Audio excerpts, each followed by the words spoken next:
Did somebody really ask that, or did Mary make that up?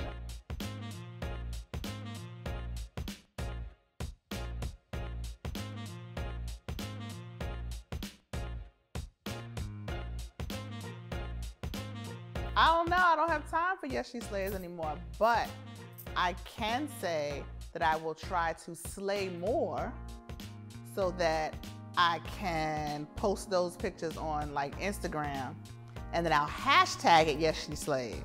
Ha! There you go. But I can't imagine me putting the blog back out. Oh my gosh, I know who asked that question. Years. It took me years, and I just found out that I'm actually missing one. So my collection is not complete until I get this one last book. But it took me a long time, and stalking eBay and stores and being on all kind of lists to make sure I found all the books I needed. Oh God, this is hard. Top 3 books. For colored girls who have considered suicide when the rainbow is enough, I Know Why the Cage Bird Sings, and The Bluest Eye, and Beloved. / Beloved. Nothing. I'm tired all the time. No, to rest and review, I don't know, I kick it with my friends. I recently had a whole bunch of friends over to the house, and it really rejuvenated me. I like to hang out and hustle with my friends. I like to spend time with my child. I like to, oh, you know what I'm doing recently to review? Spending time in my garden.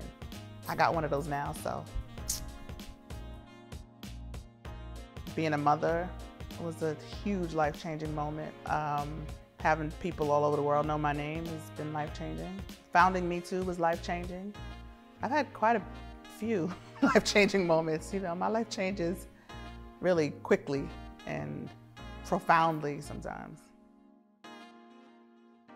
The kids that were around me, I had a ton of little black girls around me who were courageous enough to share their stories with me, so I felt like I needed to do something, meet them at the apex of their courage.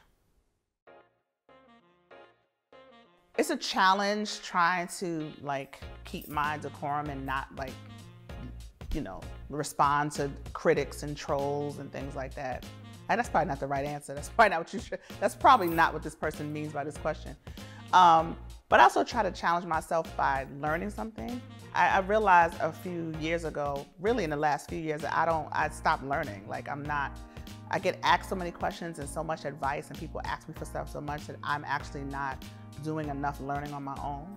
So I'm always trying to learn something, even if it's just a small thing. Like I learned how to cut hair recently. I learned like the different numbers of clippers and how you use them and how to edge up and that kind of thing. It's a small thing, but it was exciting to learn something. So I try to learn a little something. Besides Mary J. Blige, who was always my answer, if I could see anyone else in concert, it would be, oh my gosh, I just discovered a group called The Beautiful Chorus, and I would see them in an intimate setting. They have I don't even know who these people are. Somebody sent them to me to help me meditate, and I've been listening to them every night. And it's just a group of women singing positive messages, but they're called The Beautiful Chorus, and I would love to hear them and like Sweet Honey in the Rock in an intimate setting. That would be like an amazing night.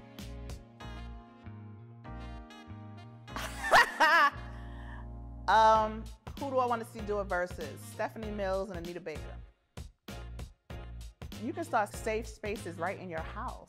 You want to create a safe space, then make sure people understand that your home, your business, your community center, whatever, is a safe space. Gather people together, have conversations, be open, let the young people around you know that you're somebody that they can communicate open and honestly with. And when they come and try to do that, you have to do it without judgment. You have to listen to what young people have to say and hold your judgment, and sometimes even hold your advice. Just listen and let them know that you're somebody who is there to hear them and to accept what they have to say. What is inspiring me in the fashion world? I'm inspired by some of the vintage, not the 90s vintage that's coming back. That is not inspiring because I lived through that. But I'm inspired by like 70s glam, not 70s bell-bottom Woodstock.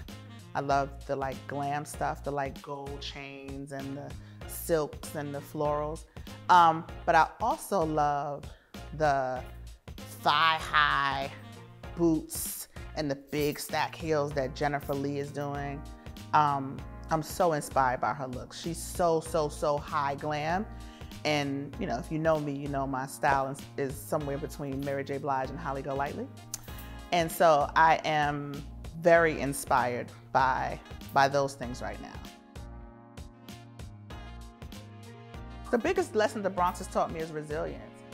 People try to talk about the Bronx, people try to burn the Bronx down, and we always come back. If you look at what's happening in the Bronx right now, you know, Bronx Borough President Ruben Diaz, my classmate, has worked over the last several years to build us back up. No matter what people have to say about the Bronx, no matter what jokes people make about it, we are always quietly coming back. People you could look at Manhattan, you can look at Brooklyn, all these other places that are gentrifying right now. We have resisted, even though still some gentrification, we've resisted gentrification because of the labels that people made. But what's happening is really resilience in the Bronx. And I carry that resilience with me wherever I go.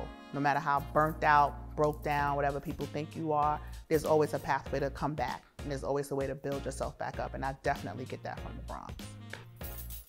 Bronx. All day. I'm gonna end on this note. I think commodifying anti-racism is whack. And thinking that you can have some kind of transactional relationship and magically become anti-racist is whack. So all of y'all who are out here suddenly trying to teach anti-racism and make $1 off of it, y'all are whack. And all of y'all who think that because you follow somebody on Instagram or follow their Patreon and all of a sudden you bought a book and now you anti-racist, you whack. Do the work. Don't be whack.